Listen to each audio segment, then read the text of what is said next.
Olá, nós estamos de volta com a cobertura online destas eleições deste domingo movimentadíssimo de 7 de outubro de 2012 em Belo Horizonte, em Minas Gerais e em todo o Brasil. E a gente começa falando de boca de urna. 16 pessoas foram detidas em Belo Horizonte desde o início da madrugada de hoje, suspeitas de boca de urna. Esse crime eleitoral é passível de punição com detenção de 6 meses a 1 ano e multa que pode variar entre 5 e 15 mil reais. As informações foram divulgadas hoje de manhã pela assessoria de comunicação da Polícia Militar. Entre as ocorrências, 2 pessoas foram flagradas jogando santis de um candidato a vereador para o alto na rua Campina Verde, no bairro Salgado Filho, na região oeste de Belo Horizonte. Aliás, como tá suja a cidade. Não só Belo Horizonte, mas a região metropolitana, uma verdadeira porcaria de tanto santinho jogado por aí pelas ruas das cidades. Ainda na região oeste da capital, na rua Teófilo Filho, no bairro Jardim América, um homem foi detido ao afixar cartazes e adesivos nos muros de uma escola. Em Ibirité, região metropolitana, um homem de 54 anos também foi preso suspeito de boca de urna. Todos os registros foram feitos na delegacia da cidade de Ibirité. E no mundo policial, 7 pessoas são presas em Contagem e Ribeirão das Neves, ainda na Grande BH. E o problema todo relacionado a eleições. Justamente por causa disso, tem um aumento de segurança por aí. A informação com a Mábila Soares.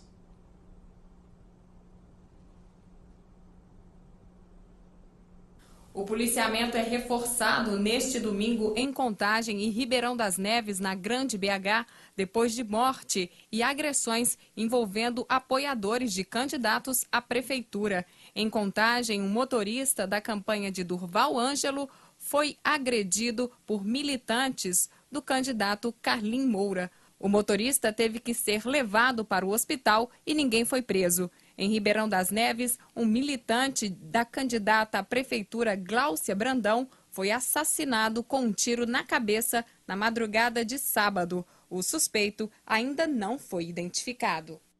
Muito bem, tem a informação da Mábila Soares, trazendo informações a respeito da violência relacionada à política na região metropolitana de Belo Horizonte, casos relacionados às eleições nas cidades de Contagem e Ribeirão das Neves. Ao longo da programação aqui da TV O Tempo, você vai acompanhando essas informações. Está aqui no nosso vídeo uma imagem que muito nos chamou a atenção, que foi registrada pelo nosso repórter Pedro Grossi, lá no Colégio Estadual Central, que é uma das principais sessões eleitorais de Belo Horizonte. 3 jovens atores têm chamado a atenção de quem chega para votar na Escola Estadual Governador Milton Campos, o Colégio Estadual Central, conforme a gente disse, onde votam inclusive o candidato à reeleição Márcio Lacerda e o senador Aécio Neves. Esses atores interpretam os personagens Boca de Urna, Lei Seca e Andarilho e distribuem alguns folhetos com os dizeres: a arte pode ser uma arma carregada de futuro. São 2 mulheres e um rapaz que se recusam a dar entrevistas. A personagem Lei Seca representa uma bêbada que fica caída pela calçada. A polícia militar abordou o grupo, mas sem constatar qualquer infração, o liberou como de fato tinha que fazer. Daí a imagem chamando a atenção de quem vota no Colégio Estadual Central, na região centro-sul de Belo Horizonte. Por falar em votos em Colégio Estadual Central, que é um ponto de encontro de alguns dos candidatos, de Márcio Lacerda e do senador Aécio Neves, nós temos informações ao vivo agora sobre a votação do prefeito candidato à reeleição, com o repórter Pedro Grossi. Pedro, boa tarde. Boa tarde, Rodrigo. Há cerca de meia hora, Márcio Lacerda e Aécio Neves votaram na sessão 111 do Colégio Estadual Central, acompanhados de muitos apoiadores, também do governador Anastasia, que já havia votado mais cedo, e do candidato a vice na chapa de Lacerda, Délio Maneiros. Muita gente da imprensa do Brasil inteiro acompanhou o voto para a seguida entrevista coletiva do senador Aécio Neves e do candidato à prefeitura, Márcio Lacerda. Na sequência, aí sim, muito mais tranquilo, o candidato Délio Maneiros foi votado na Escola Estadual Bueno Brandão, no Barro Preto, acompanhado do Márcio Lacerda. E de forma muito mais tranquila falou com a imprensa, disse que aprendeu muito nessa eleição em relação à eleição que já disputou em 2008, que nessa eleição ele pôde aparecer muito mais para o eleitor, que pôde ter melhores condições de apresentar a proposta. Ele aumentou apenas o que ele classificou como uma redução do nível da campanha nos últimos dias, onde houve aí uma guerra de vídeos entre a campanha de Márcio Lacerda, a campanha do senhor aniversário do Patrusa Ananias.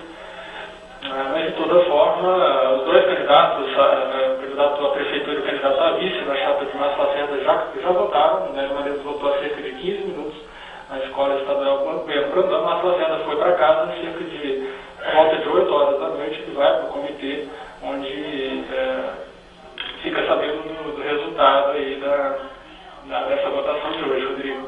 Muito bem, obrigado Pedro Grossi, trazendo as informações ao vivo a respeito do voto do candidato à reeleição, prefeito Márcio Lacerda, do PSB. Você vai acompanhando ao longo de todo o dia no portal O Tempo Online, otempo.com.br, também pelo nosso Twitter, no @otempoonline, todas as informações. Naturalmente também que a partir das 5 da tarde, quando começarem as apurações de votos em Minas Gerais, você, eleitor, internauta, vai acompanhar com a gente também uma cobertura completa, inclusive a cobertura do acompanhamento das eleições por parte dos principais candidatos à Prefeitura de Belo Horizonte. Márcio Lacerda, que deve acompanhar do comitê, Patrusa Ananias do PT, que também deve acompanhar as apurações a partir de seu comitê.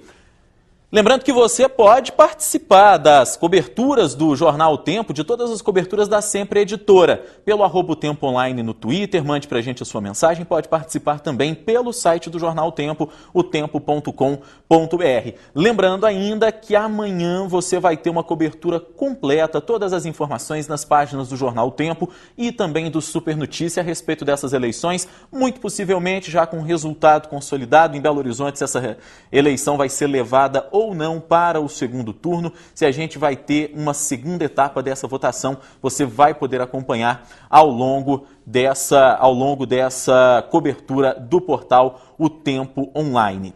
A gente aproveita também para falar um pouquinho da votação no Brasil. O ex-presidente Lula votou essa manhã em São Bernardo do Campo, São Paulo, que é onde vota o ex-presidente Lula. A gente tem inclusive aqui uma imagem de Lula votando nesta manhã na cidade de São Bernardo do Campo. E o Lula, como sempre, com aquelas declarações de impacto que chamam a atenção de todas as pessoas, ele se mostrou otimista sobre a ida de Fernando Haddad, candidato dele, do PT, à Prefeitura de São Paulo, ao segundo turno. Ele disse ainda que a população não está muito preocupada com o julgamento do Mensalão, que vem se arrastando ao longo deste último mês. Questionado se o julgamento do Mensalão poderia ter afetado a eleição, Lula discordou, disse que a população não está preocupada com isso, que o povo está preocupado se o Palmeiras vai cair e se Fernando Haddad vai ganhar, vai conseguir chegar ao segundo turno. Lembrando que Haddad é o candidato do presidente ou do ex-presidente Lula na cidade de São Paulo. Lula tomou café da manhã num hotel na zona sul de São Paulo com Fernando Haddad, sua candidata a vice, Nádia Campeão, que é do PCdoB, a mulher do candidato Ana Estela e os ministros José Eduardo Cardoso da Justiça e Aloísio Mercadante da Educação, entre outros apoiadores. A gente volta a falar da eleição em Belo Horizonte, porque Patrusa Ananias, candidato do PT, que divide as atenções com Márcio Lacerda, também votou nesta manhã. A Fernanda Viegas acompanhou e tem as informações ao vivo. Boa tarde, Fernanda. Boa tarde, Rodrigo. O candidato do PT à Prefeitura de Belo Horizonte, Patrusa Ananias, chegou à faculdade da PUC Minas, no Coração Eucarístico, por volta das 10h40 da manhã. Ele estava acompanhado de sua mulher Vera, do vice em sua chapa, Luiz Vasconcelos, do vice-prefeito da capital, Roberto Carvalho, o ministro Fernando Pimentel e o ex-ministro Luiz Dulce e alguns deputados estaduais. Logo que chegou, ele conversou com jornalistas presentes. Patrusa afirmou que está convicto de que irá para o segundo turno e de que vencerá as eleições. Ele pediu aos seus militantes que continuem no trabalho pelos votos e aos eleitores que votem com consciência. Se for para o segundo turno, Patrusa disse que manterá as visitas às regionais e, fazendo uma alusão ao trabalho do prefeito, Márcio Lacerda, falou que não trabalha com números, mas sim cuidando das pessoas. Ele disse que é assim que ele vai continuar se for para o segundo turno. Depois da entrevista, ele votou e tirou foto com os eleitores ainda na PUC. Agora, a Patrusa já está em casa e ele não acompanhou a esposa Vera na votação dela na creche próximo à faculdade da PUC, como era esperado. Ele só acompanhou o voto do vice Aloísio Vasconcelos na Pampulha. Patrusa ficará em casa a tarde toda, acompanhando, e esperando o fim da votação. E logo à tarde, quando a gente tiver o início da apuração, ele vai estar no comitê da Olegário Maciel, acompanhando tudo de lá. Muito bem, obrigado, Fernanda Viegas, trazendo as informações a respeito da votação de Patrus Ananias, candidato que, como eu disse, divide as atenções com Márcio Lacerda nessa eleição polarizada que Belo Horizonte viveu nas últimas semanas. Os dois candidatos abordando, inclusive, essa história da guerra de vídeos, uma guerra que foi travada na internet também no último dia de propaganda eleitoral gratuita na TV, quando a campanha de Lacerda utilizou um vídeo da presidente Dilma Rousseff, em que ela diz que Lacerda é um dos principais, um dos melhores prefeitos do Brasil e hoje estão em campos opostos nessa eleição, e a candidatura, a campanha de Patrus Ananias, isso tudo no programa de vereador, hein? Nem foi no programa de candidato a prefeito. A campanha de Patrus Ananias utilizando um vídeo antigo de Márcio Lacerda, de Délio Malheiros, melhor dizendo, que é vice de Márcio Lacerda, pouco antes de aceitar compor a chapa com Lacerda, em que ele falava muito mal de Márcio Lacerda.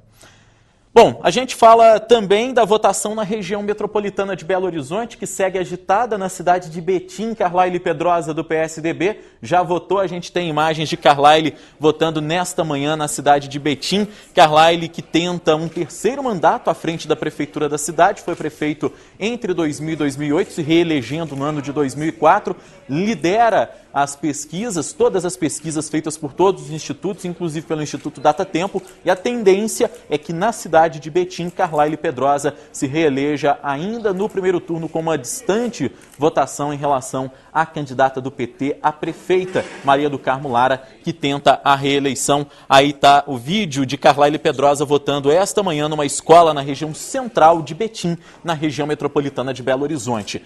No nosso próximo jornal, por volta da 13h, você acompanha também mais informações acerca da votação na cidade de Contagem, ainda na região metropolitana de Belo Horizonte. Para a gente encerrar esse jornal, desde a última quinta-feira, o posto de justificativa instalado na rodoviária de Belo Horizonte, no centro da cidade, já atendeu mais ou menos 7 mil eleitores. Alguns retiraram os formulários para preencher em casa e outros já saíram com o documento preenchido a partir da ajuda dos servidores da Justiça Eleitoral. Os formulários só vão poder ser entregues neste domingo em qualquer local de votação e também no próprio terminal rodoviário no centro de Belo Horizonte. Há ainda um posto de justificativa para receber os formulários dos eleitores que estarão em trânsito no Aeroporto Internacional de Belo Horizonte, na cidade de Confins, no primeiro piso, em frente ao balcão de informações da Infraero. Para justificar, o eleitor deverá estar munido do número do título de eleitor e também com um documento oficial de identificação com foto. Quem não votar e não justificar a sua ausência no dia da eleição tem até o dia 6 de dezembro para justificar a sua ausência às urnas perante a Justiça Eleitoral. Para isso, a pessoa tem que procurar um cartório mais próximo da sua residência. A gente encerra por aqui mais um jornal, mais um flash ao vivo no portal Tempo Online. Você continua com a gente, acompanhando a mega cobertura da Sempre Editora ao longo de todo este domingo. Os nossos repórteres espalhados por toda a região metropolitana, trazendo para você informações acerca da sucessão municipal. Por volta da 13h, a gente tem um novo encontro marcado, trazendo para você novas notícias, a atualização do cenário eleitoral em Belo Horizonte, na região metropolitana e também em Minas Gerais. Até a próxima!